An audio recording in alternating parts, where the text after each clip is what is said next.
pessoal, uma das perguntas que mais chegam para mim é se vale a pena solicitar uma segunda ou terceira, às vezes, cidadania para solicitar, para que se possa fazer jus ao visto E2 americano.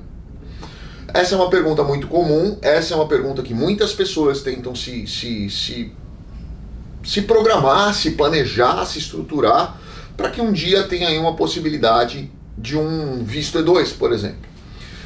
Mas eu vou explicar para vocês, eu vou responder essa pergunta de uma forma um pouco diferente. Eu vou responder essa pergunta com a minha experiência pessoal, tá? Eu acho o seguinte, eu tomei como princípio na minha vida, quando eu vou conversar hoje com vocês como amigo e não como profissional. Alguns anos atrás, eu solteiro ainda, sem o Rafa, eu tinha a possibilidade, minhas primas estavam retirando cidadania italiana. Por quê?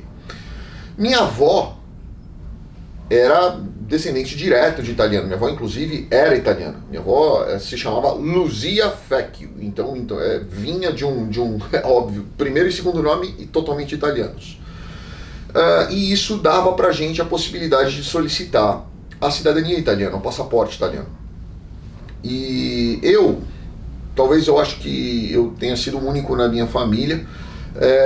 Eu fui educado, eu fui criado num colégio italiano, onde na minha época, quem é da minha época deve lembrar bem disso, se forçava muito o italiano dentro da escola, que era o Dante Alighieri em São Paulo.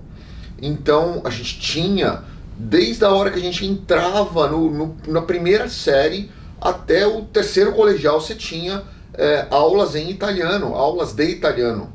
E eu além disso eu gostava muito, eu me familiarizava muito. O Dante forçava muito essa ligação dos alunos com a cultura italiana, forçava demais isso, eles incentivavam demais isso. E eu, além das aulas que eu tinha na escola, eu também fazia aulas particulares fora. Então eu falava muito bem o italiano naquela época. Hoje eu estou um pouquinho enferrujado, mas eu falo muito bem ainda. E naquela época eu não tinha mesmo falando italiano, mesmo viajando bastante para a Itália, mesmo tendo contato com o italiano o tempo inteiro, eu não tinha interesse em fazer uma outra cidadania. Aí veio o meu filho, o Rafael, que muitos aqui, inclusive inscritos no canal, conhecem.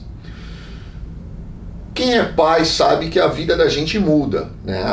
Os valores mudam, a consciência muda, os riscos mudam, a concepção de futuro muda. A gente para de pensar nos riscos do nosso futuro e começa a pensar nas possibilidades do futuro daqueles que a gente ama, que a gente cria, que a gente assume. Eles são extremamente...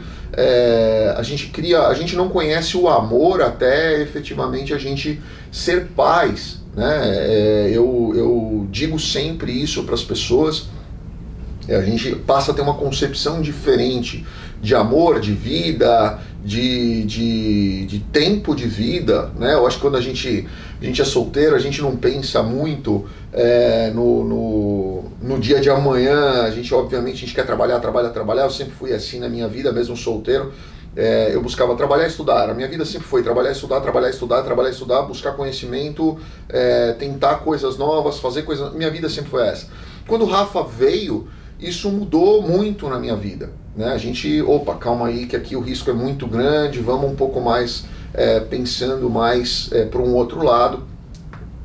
E principalmente depois que a mãe do Rafa faleceu, você passa a ter um referencial diferente, né? Você passa as suas orações, elas vão para Deus pedindo um tempo a mais para poder ter certeza de que você está fazendo um trabalho razoável, pelo menos, de educação e criação, para que seu filho possa se prospectar no mundo sozinho, independente, forte, com uma personalidade dele, o caráter dele, a estrutura dele. Por que eu falo isso para vocês? Porque a gente não sabe o dia de amanhã. Se você já tivesse uma dupla cidadania, se teu pai tivesse dado isso para você, teu avô, quem quer que seja lá atrás, será que você já não teria saído do país?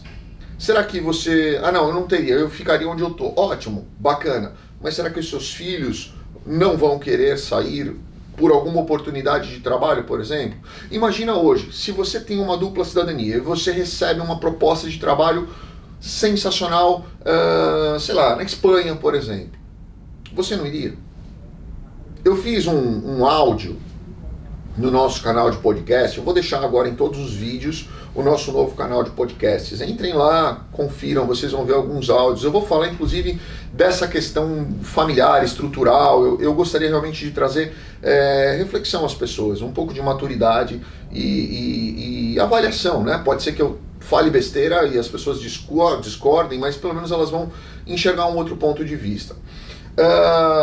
Ali eu falo algumas coisas nesse sentido de que, poxa, eu tive propostas de trabalho em vários lugares do mundo. E em alguns deles, por exemplo, Singapura, eu não fui trabalhar em Singapura, morar em Singapura, por causa da questão de passaporte. Eu não fui ficar lá definitivamente há 15, 20 anos atrás, por causa da questão de passaporte. Hoje, um excelente mercado é Dubai, mas pode ser Europa.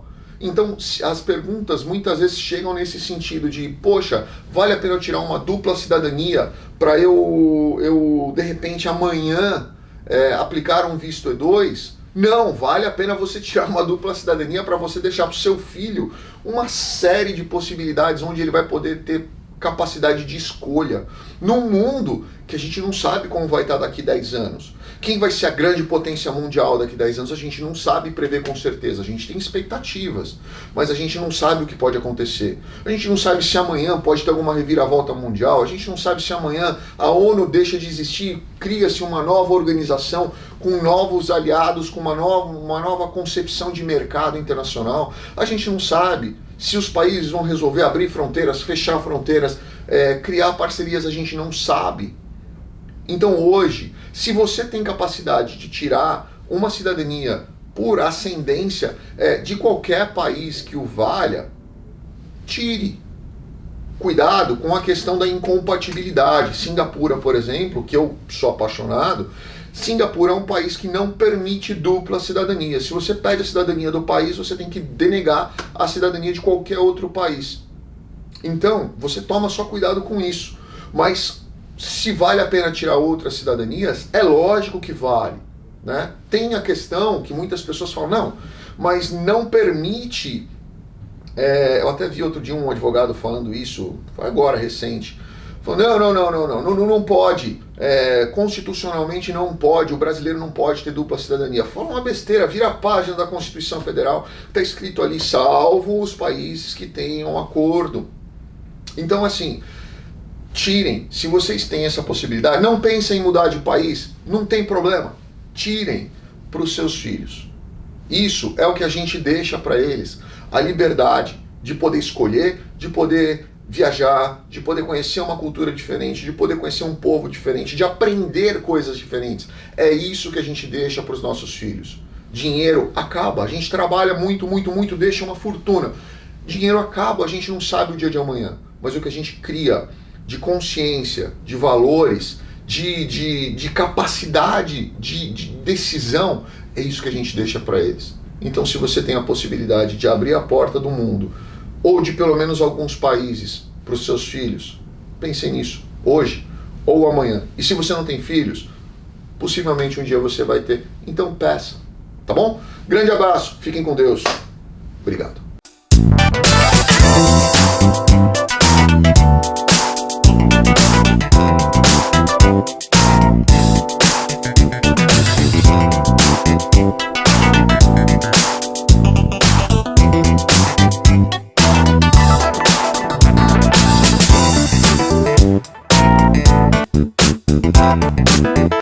Thank you.